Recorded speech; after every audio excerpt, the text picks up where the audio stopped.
ജനഹൃദയങ്ങൾ കീഴടക്കിയ കണ്ണൂരിൻ്റെ നേതാവായ മുസ്ലിം ലീഗിൻ്റെ കണ്ണൂർ ജില്ലാ പ്രസിഡന്റ് അഡ്വക്കേറ്റ് അബ്ദുൽ കരീം ചേലേരി ഇന്ന് നമ്മോടൊപ്പം കണ്ണൂർ മൗണ്ടിനോടൊപ്പം ഉണ്ട്. സാർ നമസ്തേ. തെരഞ്ഞെടുപ്പ് കഴിഞ്ഞു, അതിൻ്റെ ഫലം വരാറായി. ഈ നമ്മുടെ കണ്ണൂരിലെ ജനങ്ങൾ സാറിൻ്റെ ഒപ്പമാണ്. അപ്പോൾ എന്താണ് കണ്ണൂരിൻ്റെ ജനങ്ങളെ കുറിച്ച് സാറിന് പറയാനുള്ളത്? കണ്ണൂരിലെ ജനങ്ങൾ വളരെ നല്ല നിലയിൽ ഈ നാടിൻ്റെ പൊതുവായ കാര്യങ്ങളിൽ ചേർന്ന് നിൽക്കുന്ന ആളുകളാണ്. അവരുടെ സ്നേഹവും അവരുടെ വാത്സല്യമൊക്കെ അനുഭവിച്ചറിഞ്ഞ ഘട്ടമാണ് തെരഞ്ഞെടുപ്പ് സമയം.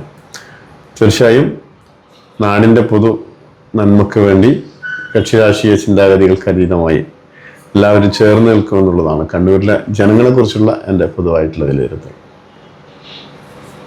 ഈ ഒരു തെരഞ്ഞെടുപ്പ്, അതായത് കഴിഞ്ഞ ഇടതുപക്ഷ ഗവൺമെൻറ് 10 വർഷം ഭരിച്ചു. അപ്പോൾ കോൺഗ്രസ് ഏത് രീതിയിലാണ് ഈ ഒരു 10 വർഷത്തെ ഈ ഒരു പ്രതിപക്ഷ സമയത്തിരുന്ന പ്രതിപക്ഷ കാലത്തേക്ക് ഇരുന്ന ഈ ഒരു ഭരണം ലഭിച്ചാൽ എന്താണ് ചെയ്യാൻ പോകുന്നത്? കഴിഞ്ഞ 10 വർഷക്കാലത്തെ ഭരണത്തിൻ്റെ വൈകല്യങ്ങളും ഭരണത്തിൻ്റെ കോട്ടങ്ങളും ജനങ്ങൾ അനുഭവിച്ചറിഞ്ഞ ദുരിതങ്ങളും ഒക്കെ കേരളീയ പൊതുസമൂഹത്തിൻ്റെ മുമ്പാകെയുണ്ടല്ലോ. ആ ഭരണം മാറണമെന്ന് ജനങ്ങൾ ഒന്നാകെ ആഗ്രഹിക്കുന്നു എന്നുള്ളതാണ് തെരഞ്ഞെടുപ്പ് സമയത്ത് നമ്മൾ കണ്ടിട്ടുള്ള ഏറ്റവും വലിയ പ്രത്യേകത. സ്വാഭാവികമായും UDF അധികാരത്തിൽ വന്നാൽ ഈ കഴിഞ്ഞ 10 വർഷത്തെ ഭരണപരമായിട്ടുള്ള വൈകല്യങ്ങളെ തിരുത്തി നാട്ടിൻ്റെ ക്ഷേമത്തിനും ജനങ്ങളുടെ ഐശ്വര്യത്തിനും അവരുടെ അഭിവൃദ്ധിക്കും അനുരൂപമാകുന്ന പദ്ധതികൾ ആവിഷ്കരിക്കുമെന്ന് UDF തെരഞ്ഞെടുപ്പ് മാനിഫെസ്റ്റോയിലടക്കം പറഞ്ഞിട്ടുണ്ട്. പ്രത്യേകിച്ച് രാഹുൽ ഗാന്ധി പ്രഖ്യാപിച്ചിട്ടുള്ള ഇന്ദിരാ ഗ്യാരണ്ടി, 5 ഗ്യാരണ്ടികൾ വനിതകൾക്ക്, യുവാക്കൾക്ക്, യുവതികൾക്ക്, വയോജനങ്ങൾക്ക്, അങ്ങനെ സമൂഹത്തിൻ്റെ നിഖില മേഖലയിലുള്ള ആളുകളെയും അഡ്രസ്സ് ചെയ്യുന്ന വിധത്തിൽ അവരുടെ വിഷയങ്ങളെ ഏറ്റെടുത്തുകൊണ്ട് കേരളീയ പൊതുസമൂഹത്തിൻ്റെ പൊതുവായിട്ടുള്ള താല്പര്യങ്ങൾക്ക് അനുസൃതമായി ഉയരാൻ കഴിയുന്ന ഒരു ഭരണം UDF കാഴ്ചവെക്കുമെന്ന് പറഞ്ഞിട്ടുണ്ട്. അത് പൂർണ്ണാർത്ഥത്തിൽ പ്രാവർത്തികമാക്കും. അതുപോലെ തന്നെ സാറേ, KSRTCയിൽ സ്ത്രീകൾക്ക് സൗജന്യ യാത്ര, അതുപോലെ തന്നെ പെൻഷൻ 3000, അതെല്ലാം ഇന്ദിരാ ഗ്യാരണ്ടിയിൽ ഉൾപ്പെടുത്തിയിട്ടുണ്ട്. അതൊക്കെ എങ്ങനെയാണ്? തീർച്ചയായും അത് കോൺഗ്രസ് അധികാരത്തിലിരിക്കുന്ന പല സംസ്ഥാനങ്ങളിലും നേരത്തെ തന്നെ നടപ്പിലാക്കി കഴിഞ്ഞിട്ടുള്ളതാണ്. തെലങ്കാനയിലാകട്ടെ, അതുപോലെ തന്നെ മറ്റ് സംസ്ഥാനങ്ങളിലാകട്ടെ. ആ ഒരു അനുഭവ പരിജ്ഞാനത്തിൻ്റെ അടിസ്ഥാനത്തിലാണ് കേരളത്തിലോ നടപ്പിലാക്കാൻ പറ്റും എന്ന് UDF പ്രഖ്യാപിക്കുന്നത്. തീർച്ചയായും ആവശ്യമായിട്ടുള്ള പദ്ധതികൾ UDF ആവിഷ്കരിക്കും, അത് കൃത്യമായി നടപ്പിലാക്കും. അതിൽ യാതൊരു സംശയമില്ല. മറ്റ് 2 പ്രതിപക്ഷ പാർട്ടികൾ, അതായത് കോൺഗ്രസും BJPയും, ഇടതുപക്ഷവും അതുപോലെ തന്നെ BJPയും ഒപ്പത്തിനോട് അവരും പറയുന്നു നല്ല ഭൂരിപക്ഷത്തോടെ വരും. അപ്പോൾ അതിനെക്കുറിച്ച് എന്താണ് സാറിന് പറയാനുള്ളത്? തെരഞ്ഞെടുപ്പ് സമയത്ത് സ്ഥാനാർത്ഥി എന്നുള്ള നിലയിലും അതിൻ്റെ പ്രചാരണ പ്രവർത്തനങ്ങളിൽ ഏർപ്പെട്ടുള്ള ആളുകൾക്കും ജനങ്ങളുടെ പൊതുവികാരം എന്താണ് എന്ന് കൃത്യമായിട്ട് ബോധ്യമുണ്ട്. ഇപ്പോൾ എക്സിറ്റ് പോളുകൾ വന്നു കഴിഞ്ഞിരിക്കുന്നു. കേരളത്തിൽ പ്രവചിക്കപ്പെട്ടിട്ടുള്ള എല്ലാ എക്സിറ്റ് പോളുകളിലും UDF മേൽക്കൈ നേടുമെന്നാണ് പറഞ്ഞിട്ടുള്ളത്. UDF 100 സീറ്റ് നേടി അധികാരത്തിൽ വരുമെന്നുള്ളതാണ് നമ്മുടെ എല്ലാവരുടെയും ഒരു പ്രതീക്ഷ. എന്തായാലും ഭരണം കിട്ടും എന്നുള്ള കാര്യത്തിൽ യാതൊരു സംശയമില്ല. അത് നേരത്തെ തന്നെ UDF പറഞ്ഞതാണ്. തെരഞ്ഞെടുപ്പ് സമയത്ത് അത് കുറെ കൂടി ശക്തമായ നിലയിൽ ഞങ്ങൾക്കെല്ലാം ബോധ്യപ്പെട്ടുള്ള വിഷയമാണ്. അതുകൊണ്ട് പ്രതിപക്ഷ നിലവിലുള്ള ഭരണപക്ഷവും BJP എവിടെയും അധികാരത്തിൽ വരുമെന്ന് പറയുന്നില്ല.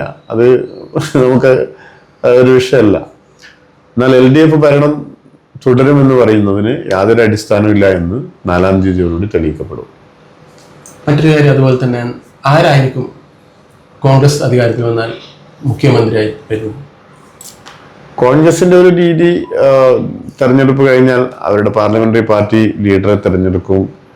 അതിന് ഹൈക്കമാൻഡിന്റെ അംഗീകാരത്തോടുകൂടി അവരത് പ്രഖ്യാപിക്കും. പ്രഖ്യാപിക്കുന്നതിന് മുമ്പ് ഘടകകക്ഷിയുടെ അഭിപ്രായങ്ങൾ കൂടി അവർ പരിഗണിക്കും. ആ രീതിയിലാണ്. അപ്പം ഇപ്പോഴേ പ്രവചിക്കേണ്ട ഒരു കാര്യമല്ല അത്. കോൺഗ്രസിനെ സംബന്ധിച്ചിടത്തോളം തെരഞ്ഞെടുപ്പ് റിസൾട്ട് വന്നാൽ അവർക്ക് അതിൻ്റെതായിട്ടുള്ള ഒരു പാർട്ടി എന്ന നിലയിൽ അവർക്ക് അതിൻ്റെതായിട്ടുള്ള സംവിധാനങ്ങളുണ്ട്. തീർച്ചയായും അത് കേരളത്തിലെ ജനങ്ങളുടെ ഹിതത്തിനനുസരിച്ച് അവർ തീരുമാനിക്കുമെന്ന് തന്നെയാണ് ഞങ്ങൾ പ്രതീക്ഷിക്കുന്നത്. അതുപോലെ തന്നെ മറ്റൊരു കാര്യം, ലീഗ് ഉപമുഖ്യമന്ത്രി സ്ഥാനം ആവശ്യപ്പെടും. ലീഗ് അങ്ങനെ ഒരു ചർച്ചയിലേക്കൊന്നും ഇതുവരെ പോയിട്ടില്ല. അങ്ങനെ ഉപമുഖ്യമന്ത്രി സ്ഥാനം ആവശ്യപ്പെടേണ്ട ഒരു ഘട്ടം നിലവിലുണ്ടോ എന്ന് ചോദിച്ചാൽ അത് മുസ്ലിം ലീഗിൻ്റെ സംസ്ഥാന കമ്മിറ്റിയും അതുപോലെ തന്നെ നേതാക്കന്മാരൊക്കെ തീരുമാനിക്കേണ്ട വിഷയമാണ്.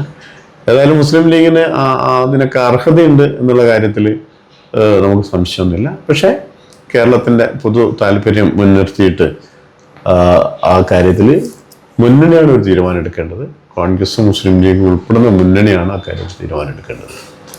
ഇടതുപക്ഷത്തിൻ്റെ സമയത്ത് നമുക്കറിയാം ശബരിമല പ്രശ്നങ്ങൾ, ആരാധനാലയങ്ങളിൽ അടക്കം ഒരു കുത്തഴിഞ്ഞ അവസ്ഥയായിരുന്നു. അതായത് ശബരിമല ആയിക്കോട്ടെ, ഗുരുവായൂരായിക്കോട്ടെ, അല്ലെങ്കിൽ പള്ളി ആയിക്കോട്ടെ, അമ്പലങ്ങളായിക്കോട്ടെ. അപ്പോൾ ആ ഒരു കാര്യങ്ങളൊക്കെ ഈ കോൺഗ്രസ് വരുന്നതോടെ എങ്ങനെയാണ്? അല്ല, ഇതിൽ വിശ്വാസികളുടെ കൂടെ നിൽക്കുക എന്നുള്ളതാണ്.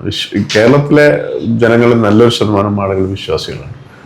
അത് ഏത് മതവിശ്വാസത്തിൽപ്പെട്ട ആളുകളായിരുന്നാലും ആ വിശ്വാസങ്ങളെ, അവരുടെ ആചാരങ്ങളെ, അനുഷ്ഠാനങ്ങളെ ഒക്കെ വ്രണപ്പെടുത്തുന്ന നിലപാടുകൾ ഏത് പക്ഷത്ത് ഉണ്ടായാലും അത് ജനങ്ങളെ ഒറ്റക്കെട്ടായി എതിർക്കും എന്നുള്ള കാര്യത്തിൽ സംശയമൊന്നുമില്ല.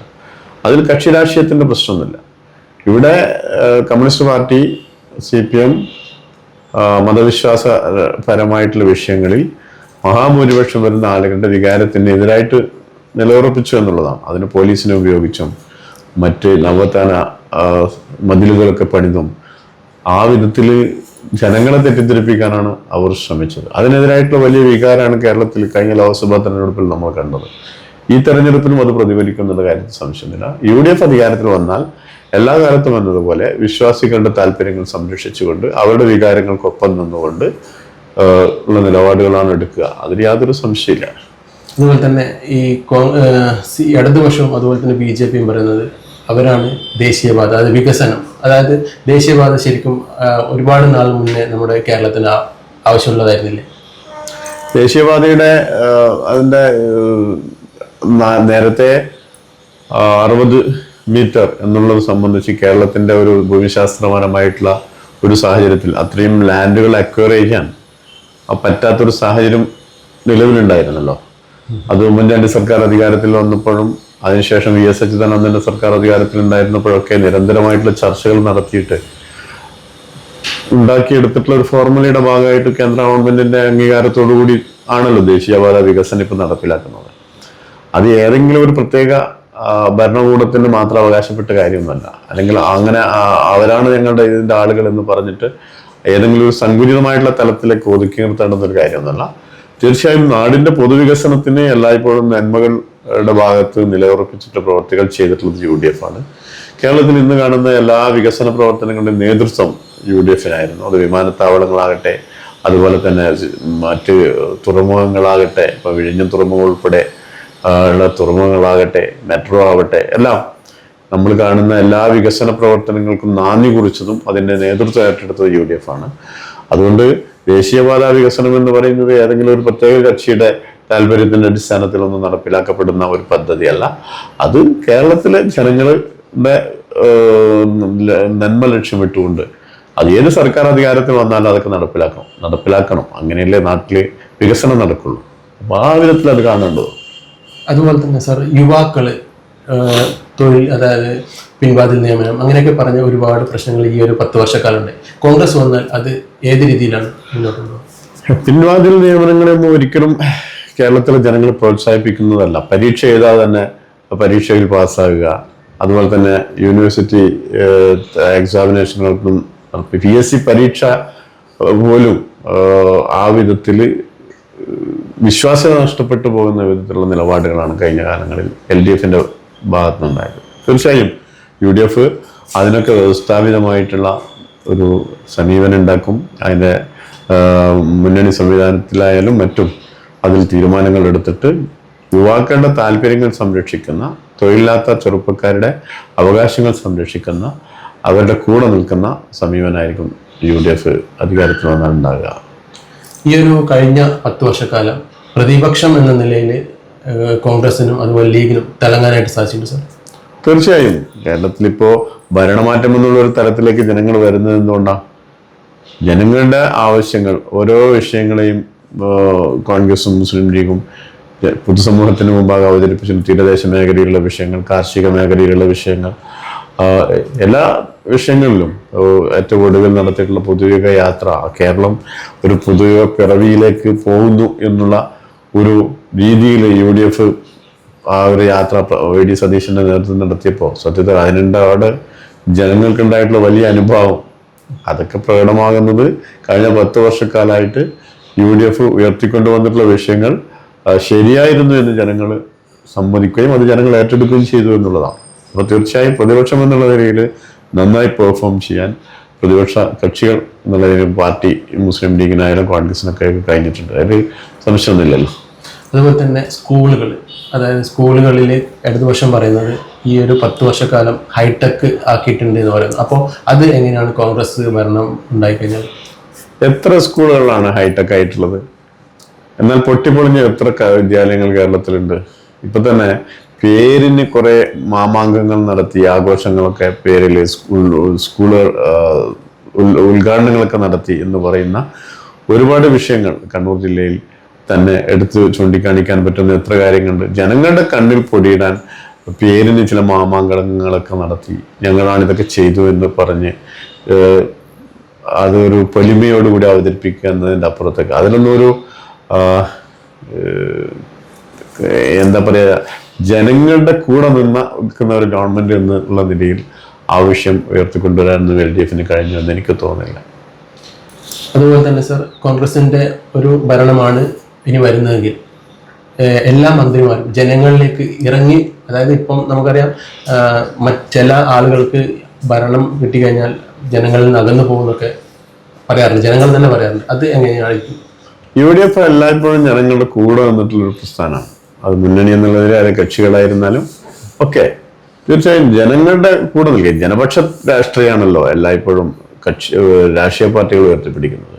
അവരുടെ പ്രയാസങ്ങൾ, ബുദ്ധിമുട്ടുകൾ അഡ്രസ്സ് ചെയ്യുക, അവരുടെ മിതമായിട്ടുള്ള ആവശ്യങ്ങൾ അംഗീകരിച്ച് അതിനനുസരിച്ചിട്ടുള്ള ഭരണം വളരെ നിഷ്പക്ഷമായും ജനഹിതത്തിനനുസരിച്ച് നടത്തുക. ആ വിധത്തിൽ ജനങ്ങളുടെ കൂടെ തന്നെ UDF ഉണ്ടാവും. സർ, നമ്മൾ ഇതുവരെ രാഷ്ട്രീയമായ കാര്യങ്ങളാണ് സംസാരിച്ചത്. അതേപോലെ ഇപ്പം സാറിൻ്റെ ഫാമിലി, കുടുംബം, അതുപോലെ തന്നെ സാറിൻ്റെ നാട്ടിൽ ഒരുപാട് സാറിനെ സ്നേഹിക്കുന്ന ആൾക്കാർ, അവരെ കുറിച്ചൊക്കെ? എനിക്ക് ഭാര്യ, 3 മക്കളാണ്. 2 പെൺകുട്ടികളാണ്. അവരുടെ കല്യാണം കഴിഞ്ഞു. മകൻ BTech സിവിൽ എഞ്ചിനീയറിംഗ് കഴിഞ്ഞു. അബുദാബിയിൽ ജോലി ചെയ്തുകൊണ്ടിരിക്കുന്നു. സന്തുഷ്ടകരമായ ഒരു കുടുംബമാണ്. നാട്ടിലെ ജനങ്ങളോട് എല്ലാവരോടും ഞാൻ അങ്ങോട്ടും നേരെ തിരിച്ചിങ്ങോട്ടും വളരെ സ്നേഹത്തോടും മമതയോടും കഴിയുന്നു. പൊതുപ്രവർത്തനം എന്നത് ജനപക്ഷ രാഷ്ട്രീയത്തിൻ്റെ ഭാഗമായിട്ട് കരുതുന്ന ഒരാളാണ് ഞാൻ. അതിൻ്റെ അടിസ്ഥാനത്തിൽ ജീവകാരുണ്യ പ്രവർത്തന രംഗത്തൊക്കെ സജീവമാണ്. നിങ്ങൾ മനസ്സിലാക്കിയിട്ടുണ്ടോ എന്ന് എനിക്കറിയില്ല. ഒരുപക്ഷെ ഉത്തര മലബാറിലെ ഏറ്റവും വലിയ ജീവകാരുണ്യ കൂട്ടായ്മയാണ് പരിയാരം മെഡിക്കൽ കോളേജ് കേന്ദ്രീകരിച്ച് പ്രവർത്തിച്ചുകൊണ്ടിരിക്കുന്ന CH സെന്റർ. അതിൻ്റെ ജനറൽ സെക്രട്ടറിയാണ് അതിൻ്റെ ആരംഭകാലം മുതൽ. കഴിഞ്ഞ 15 വർഷമായി. ഈ 15 വർഷക്കാലത്തിനിടയിൽ ഒട്ടേറെ ആളുകളുമായിട്ട് സംവദിക്കാനും അവർക്ക് വ്യക്തിപരമായും സംഘടനാപരമായും ചെയ്യാൻ പറ്റുന്ന എല്ലാ കാര്യങ്ങളും ചെയ്തു കൊടുക്കുന്നുണ്ട്. അവിടെ ഒരു ദിവസം 54 ആളുകൾക്ക് പൂർണ്ണമായും സൗജന്യമായി ഡയാലിസ് ചെയ്തുകൊണ്ടിരിക്കുന്നു. ഭിന്നശേഷിക്കാരായിട്ടുള്ള കുട്ടികളുടെ വിദ്യാഭ്യാസം, ചികിത്സ മേഖലകളിൽ ബൃഹത്തായിട്ടുള്ള ഒരു റിഹാബിലിറ്റേഷൻ ഇൻസ്റ്റിറ്റ്യൂട്ട് പ്രവർത്തിക്കുന്നു. ഗവൺമെൻറ് അംഗീകാരത്തോടുകൂടി ഒരു സ്പെഷ്യൽ സ്കൂൾ പ്രവർത്തിക്കുന്നു. ഇനിയിപ്പോൾ സെപ്റ്റംബറോടുകൂടി ഒരു ന്യൂറോ റിഹാബിലിറ്റേഷൻ സെൻറ്റർ CH സെൻറ്ററിൽ പ്രവർത്തനം ആരംഭിക്കുകയാണ്.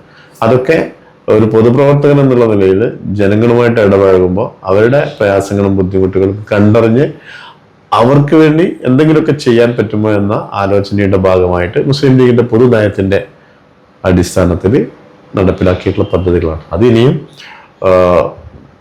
ഈ ജീവിതകാലയളവിലുടനീളം തുടരും എന്നുള്ളതാണ് എനിക്ക് അതുമായി ബന്ധപ്പെട്ട് പറയാൻ. ഇത്ര നേരം നമ്മോടൊപ്പം അഡ്വക്കേറ്റ് അബ്ദുൽ കരീം ചേരിയാണ് ഉണ്ടായിരുന്നത്.